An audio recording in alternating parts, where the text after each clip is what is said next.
세인에듀에서 실내건축 자격증 이론을 담당하고 있는 이상황사입니다. 2022년부터 실내건축 기사와 산업기사가 큰 폭으로 변경이 되었습니다.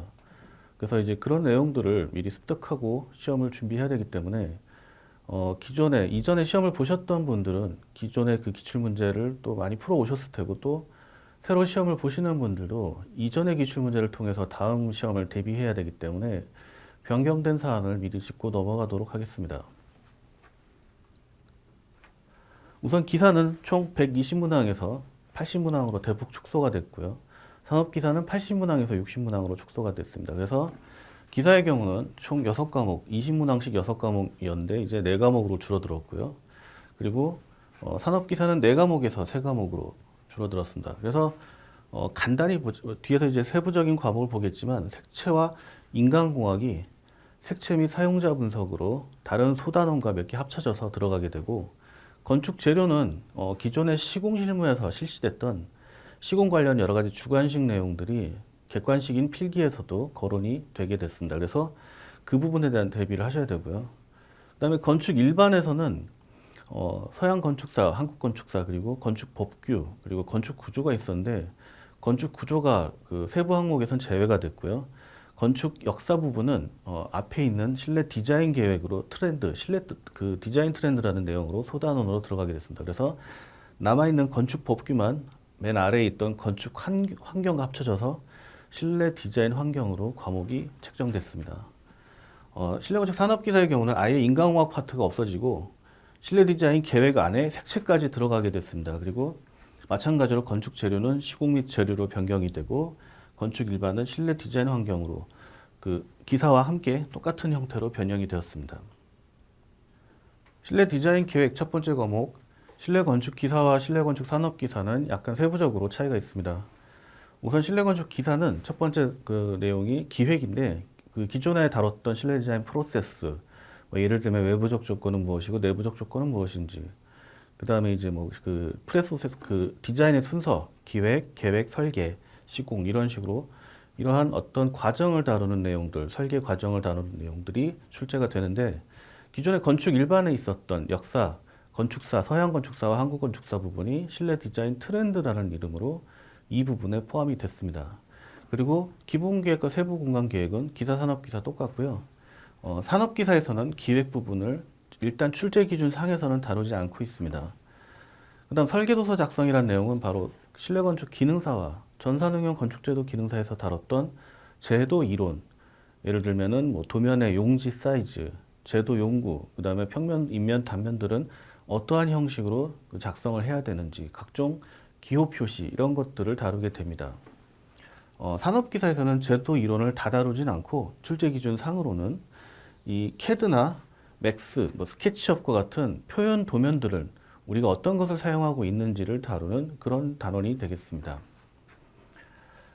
그리고 이제 그 실내 건축 기사에서는 색채학 과목이 따로 있지만, 산업 기사에서는 실내 디자인 계획 안에, 그러니까 20문항 안에 색채 계획이 추가로 더 들어가는 형식으로, 그래서 실내 건축 산업 기사에서는 뒤에서 다루는 인간공학이 없어지면서 각각의 문항 수가 줄어든 채로 이 안에 이 첫 번째 과목에 포함이 되어 있다는 점을 기억해 두셔야 됩니다. 색채 및 사용자 행태 분석이라는 단어는 바로 실내 건축 기사에만 해당되는 두 번째 단원이고요. 기존의 색채학 과목과 인간공학 과목이 합쳐져서 이 안에 들어가게 됩니다. 그리고 추가적으로 첫 번째 프리젠테이션이라는 단원이 포함이 되어 있는데, 이 부분은 우리가 디자인을 하면서 클라이언트들에게 설명할 때 필요로 하는 여러 가지 스킬들을 다루는 과목으로 기존에 이제 내용인 없었던 거지만, 여러분도 한번 들어보셨을 겁니다. NCS라는 국가직무 표준 그 모듈이 생기면서 그 교육 안에서 권장하고 있는 내용들이 시험에 추가됐다고 보시면 되겠습니다. 그래서 그 내용들을 다루게 되고요. 그 다음에 기존의 디자인에 있었던 가구 계획을 바로 이 색채 및 사용자 행태 분석에 집어넣습니다. 그 이유를 저는 뭐 정확히는 알 수 없지만, 아마 그 인간공학이 이 과목에 포함되면서 여러 가지 그 신체 사이즈들을 이용하는 방식이 가구에 많이 적용이 되기 때문에 NCS에서 다 그 나눠놓고 있는 여러 가지 디렉토리에 맞춰서 출제된 것이 아닌가, 이렇게 추측은 하고 있습니다. 그래서 기존의 시험에서는 이 가구라는 내용은 실내 디자인에서 나왔다는 점, 그런데 지금부터는 색채 및 사용자 형태 분석이라는 단어에서 거론이 된다는 점을 참고해 두시기 바랍니다. 그리고 아래에 있는 사용자 형태 분석과 인체 계측이 바로 기존의 인간공학 내용을 다루게 됩니다. 그래서 사람의 신체, 그 다음에 작업에 필요한 여러 가지 그 설정들, 그 다음에 이제 그 소음 계산이라든지 여러 가지 그 환경에 대한 작업 환경에 어떤 우리가 치수를 가지고 설계를 해야 되는 여러 가지 요소들을 다루게 됩니다. 다음은 시공 및 재료입니다. 기존의 건축 재료에서 건축 시공 실무에서 다루던 즉 실기 실무 그 실기 시험의 주관식에서 다루던 내용이 이 재료 단원에 포함이 되게 됐습니다. 그래서 이 내용들은 전부 다 이론적으로 객관식으로 풀어야 되는 내용들을 똑같이 그 시공 실무 이전의 시험에서는 실기에서 다뤘다는 점, 그리고 이 내용들은 적산이나 여러 가지 그 할증률, 여러 가지 또 규정들 이런 것들을 같이 외워야 된다는 점을 참고해 두시기 바랍니다. 실내 디자인 환경에는 크게 기존의 법규 과목과 환경 과목 그리고 설비 과목 세 가지가 주를 이루고, 그 중에서 하나 주목해야 될 점은 조명 계획이라는 소단원이 조금 더 큰 중간 단원으로 확대가 됐다는 점. 그래서 조명에 대한 내용이 조금 강화가 될 것으로 예상이 되고 있습니다. 특히 조명률, 보수율, 그리고 조도 계산과 같은 우리가 계산기를 다뤄야 되는 그런 문제들이 출제가 꾸준하게 될 것으로 예상이 되고 있습니다. 그리고 기존의 건축 일반에서 다뤘던 건축 법규 내용이 바로 이 단원에 포함이 됐고요. 기존의 환경과 설비에서 다뤘던 내용들, 예를 들면 뭐 습공기 산도, 열과 습기 환경, 환기, 그리고 뭐 변기 트랩, 그 다음에 급수관 이런 것들을 이제 이 실내 디자인 환경에서 다루게 됩니다. 우선 이렇게 과목이 줄어드는 것은 이번 올해부터 실시되는 CBT 컴퓨터 단말기를 통해서 마치 우리가 면허 필기를 보듯이 운전면허 필기를 보듯이 컴퓨터 앞에 앉아서 시험을 보는 형태로 시험이 실시되기 때문이며, 그것은 이제 하반기 기사 기준으로는 9월부터 적용이 됩니다. 그래서 기존의 시험과 좀 다른 방식으로 진행이 되기 때문에 아마 컴퓨터 앞에서 120문제를 푸는 것은 좀 무리가 있다고 보고 이게 줄인 것으로 예상은 되고요. 뭐 다른 목적도 있겠지만 뭐 이제 우리가 알고 있는 그 과정 평가형이라는 또 시험 방식이 있습니다. 뭐 정해진 시간 동안 시험을 그 수업을 들어서 유료 기관에서 그 교육기관에서 꾸준하게 수업을 들어서 자격증을 받는 방식도 있기 때문에 아마 그것과 과목의 어떤 진행을 맞추기 위해서가 아닐까라는 예측도 조금 심스럽게 해봅니다. 그래서 여러분들한테 공부를 시작하기 전에 간단하게 당부드리고 싶은 말씀은 우선 이제 교재와 영상을 이용하는 것에 대해서 말씀을 드리고자 하는데요. 지금 촬영하고 있는 시점은 2022년입니다. 그러니까 시험이 대폭 변경이 되는 첫 해고요. 저는 개인적으로 2002년부터 이 자격증을 강의해 왔습니다. 그러니까 딱 20년이 됐죠. 거의 매년 제가 오프라인과 온라인에서 강의를 지금은 온라인만 하고 있고 예전에 오프라인 강의도 같이 해왔지만 매년 100여 명 이상의 합격자를 저는 배출해 왔고 그 시험에 대한 실내건축 자격증 시험에 대한 이론 시험에 대한 그 노하우는 제가 제일 잘한다고 생각하고 있습니다. 그렇게 그 자신감을 갖고 강의를 해왔기 때문에 여러분에게 시험에 필요한 정보는 가장 확실하게 드릴 수 있는 사람이라고 자부하고 있습니다. 그런데 이제 여러분들 중에는 이 강의를 보고 계시는 분들 중에는 세인이에듀 사이트를 통해서 등록을 하신 분도 계시고 각종 국비 지원 과정을 통해서 들어오신 분도 계십니다. 또 그분들은 과제나 시험 같은 그 쪽지 시험 같은 중간 단계의 여러 가지 단계를 거치셔야 되기도 하는데 간혹 여러분들이 학습을 하시면서 인터넷에서 습득한 정보를 답으로 제출하거나 그 내용을 많이 믿는 분들도 계십니다. 물론 인터넷이 틀린 정보를 제공한다는 것은 아니지만 대표적으로 건축 법규도 매년 바뀌고 있고, 그리고 이제 재료나 구조, 시공 이런 기술적인 부분에서도 상당히 과거와는 다른 내용을 다루고 있는 문제들이 있습니다.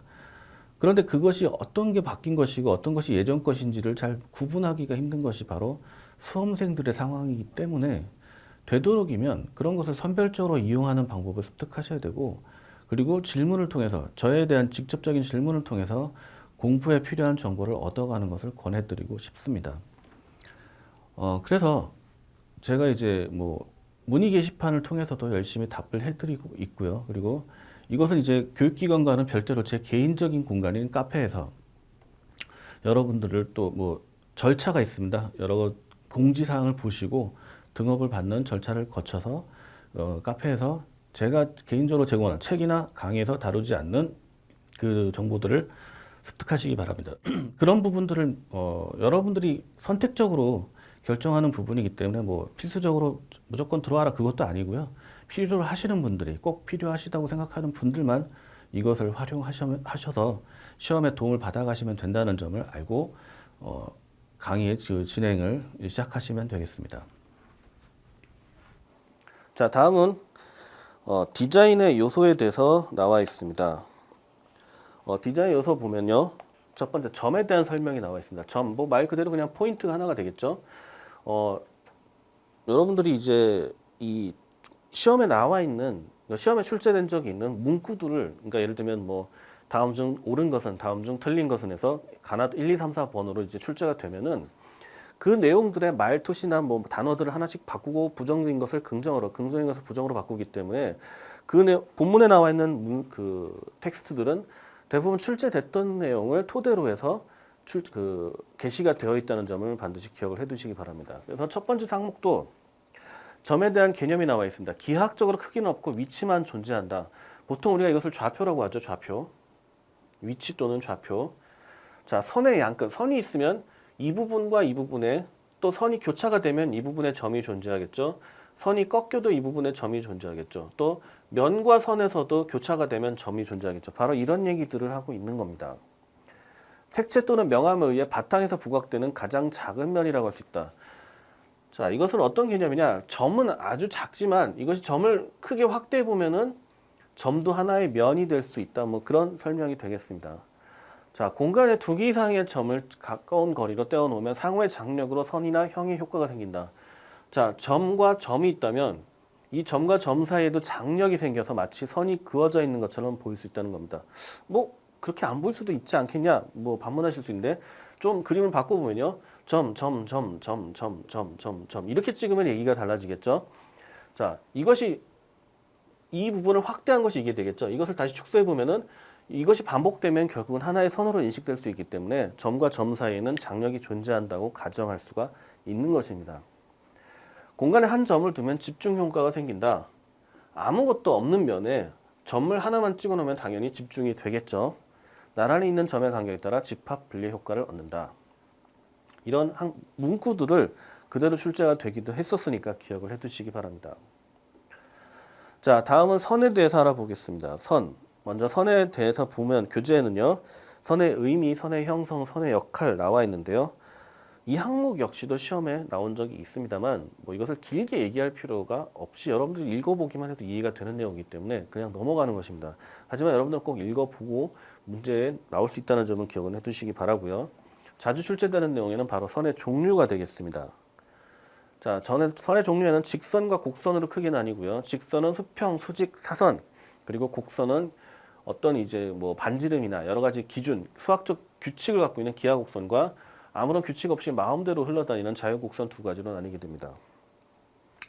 자, 직선이 시험에 자주 출제가 됐었습니다. 특히 수평선과 수직선의 특징에 대해서 물어보는 문제가 출제가 자주 됐었는데요. 수평선은 가장 단순하고 자, 안정, 균형, 좀 편안한 느낌을 주는 그런 선이 되겠죠. 그래서 건축물에서 흔히 볼 수 있는 곳은 바로 학교나 주택이 바로 이렇게 수평적으로 넓게 펑퍼짐하게 지어지는 대표적인 사례가 될 것입니다. 물론 뭐 주택 같은 경우는 타워팰리스처럼 아주 높게 짓는 경우도 드물긴 있지만 대부분은 넓게 편하게 짓겠죠. 학교도 마찬가지입니다. 대학교나 고등학교를 높게 막 무슨 63빌딩처럼 짓는다면 문제가 되겠죠. 자, 그렇기 때문에 평안하고 안정감을 줄 수 있는 건축물들에는 수평선을 쓰는 것이 좋다는 겁니다.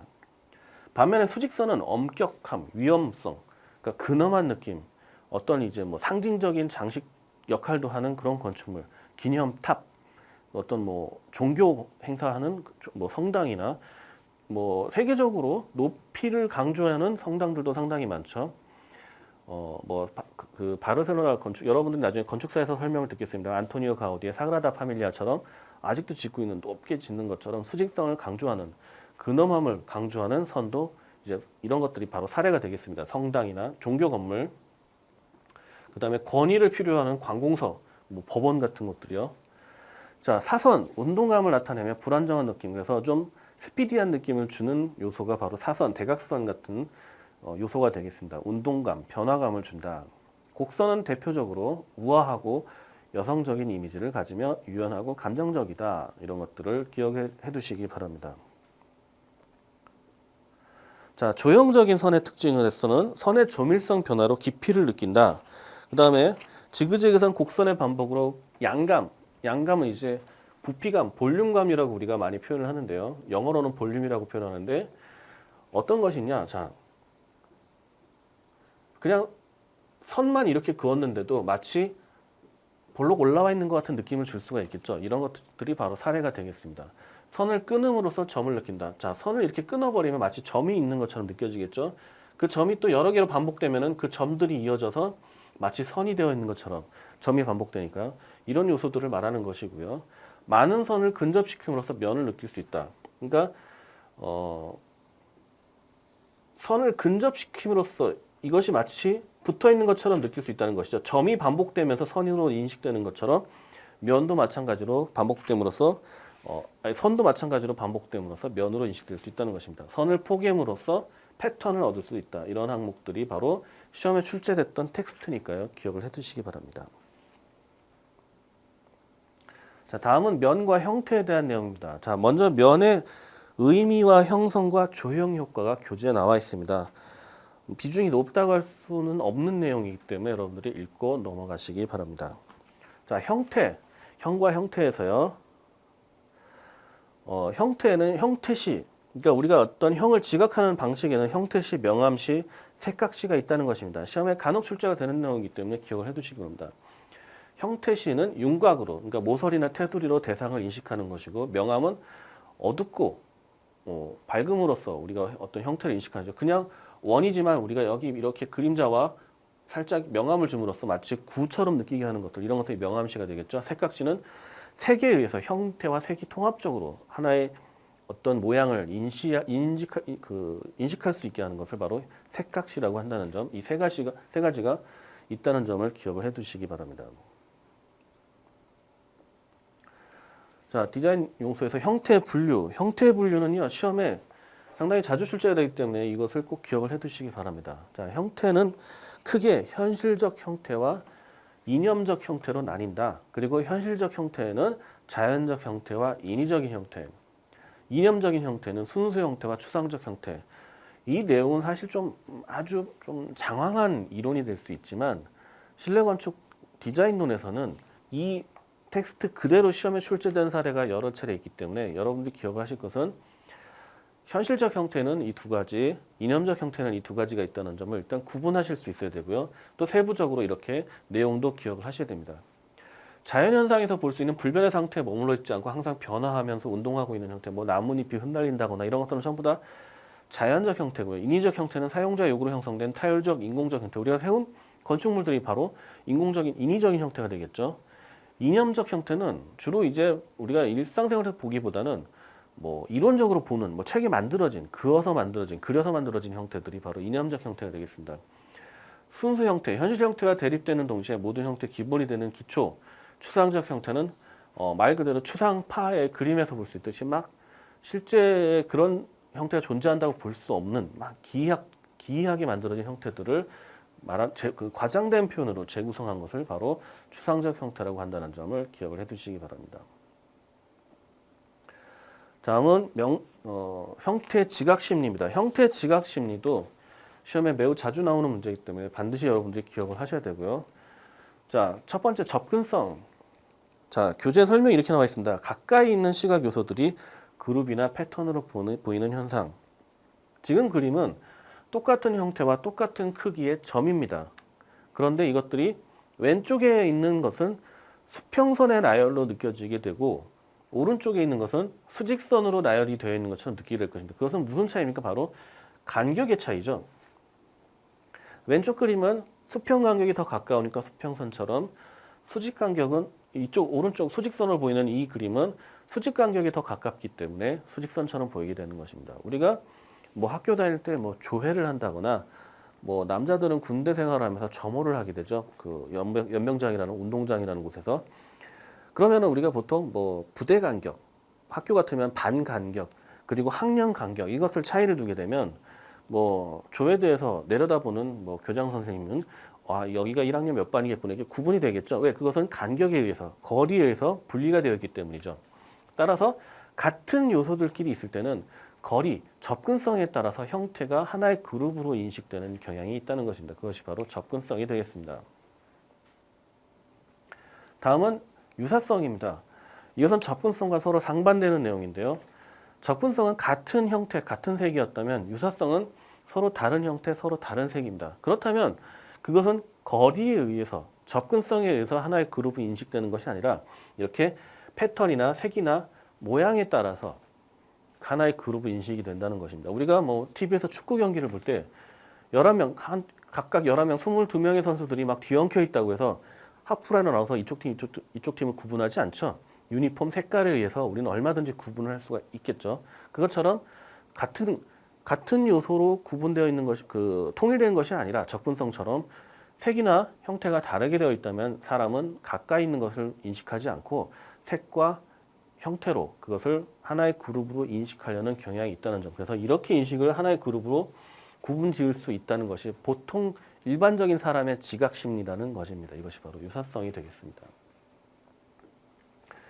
다음은 폐쇄성입니다. 자, 이 왼쪽에 있는 그림은 네모라고 사각형이라고 할 수가 없겠죠. 밑에 그림도 원이라고 할 수가 없겠죠. 하지만 사람은 보편적으로 이러한 완전하지 않은 형태를 완전한 네모처럼 인식하려고 하는 경향이 있다는 것입니다. 마찬가지로 그냥 점의 나열이지만 마찬가지로 원의 형태로 인식하려는 경향이 있다는 것입니다. 닫혀진 상태, 완성된 상태로 보려는 경향이 있다. 이것이 바로 형태의 지각 심리 중에서 폐쇄성이 되겠습니다. 연속성. 자, 연속성은 원래는 이렇게 서로 두 개의 요철인데요. 이것을 합쳐놓으면은 이 두 개의 형태로 구분하기보다는 직선이 연속되고 있으며 곡선이 연속되고 있는 것처럼 인식하려는 경향이 있다는 것입니다. 형태라는 것은 결국 어떤 흐름에 의해서 연속 이어져 있다면 그것은 계속 이어져 가는 것처럼 인식하려고 하는 경향이 있다고 볼 수가 있겠죠. 이것을 이제 다른 말로 공동 운명의 법칙이라고 합니다. 이것을 형태 지각 심리 중 연속성이라고 하고 있습니다. 자, 다음은 단순성입니다. 자, 왼쪽의 그림은 아까 이제 폐쇄성에서도 잠깐 나왔었습니다만 이러한 점이 나열이 되어 있다면 우리는 이것을 복잡하게 형태로 인식하기보다는 단순하게 인식하려고 하는 경향이 있다는 것이죠. 그래서 어떤 부분은 폐쇄성과 조금 일맥상통하는 부분이 있는데요. 이것을 바로 단순하게 보려고 하는 경향, 이것을 우리는 단순성이라고 한다. 대부분의 사람들은 이런 지각 심리를 가지고 있다. 이렇게 이해하시면 되겠습니다.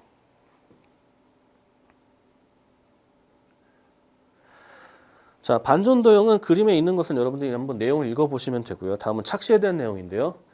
착시에 대한 내용은 책에 있는 그림과 조금 다른 상태를 볼 수가 있는데 이것은 이제 인간공학 내용에서 나와 있고요. 여러분들이 이것을 볼 필요가 있는 점은 최근에는 그 착시에 관한 내용과 그 착시를 이론적으로 정립한 사람이라고 할까요?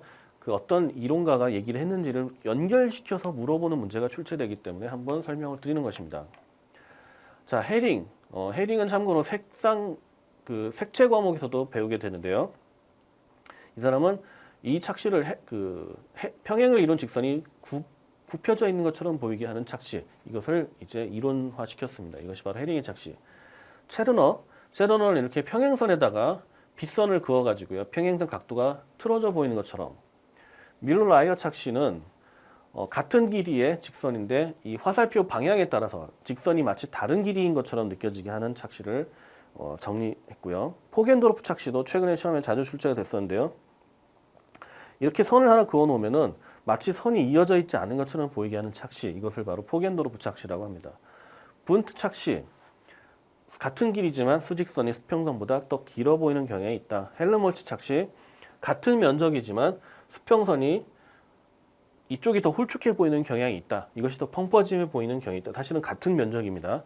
이런 착시들을 정리를 했었습니다. 그래서 최근 문제들은 예전하고 다르게 이렇게 그 이론화시킨 사람들의 이름과 착시의 내용을 같이 물어보는 혹은 그림을 내서 물어보는 문제가 출제가 되고 있기 때문에 이것도 기억을 해 두실 필요가 있습니다. 자, 다음은 질감에 대한 내용입니다. 질감, 교재에 보시면 이렇게 나와 있습니다. 손으로 만지면 어떤 느낌이 든다는 것을 경험에 통해 알고 있는데 이것이 바로 물체의 질감이다.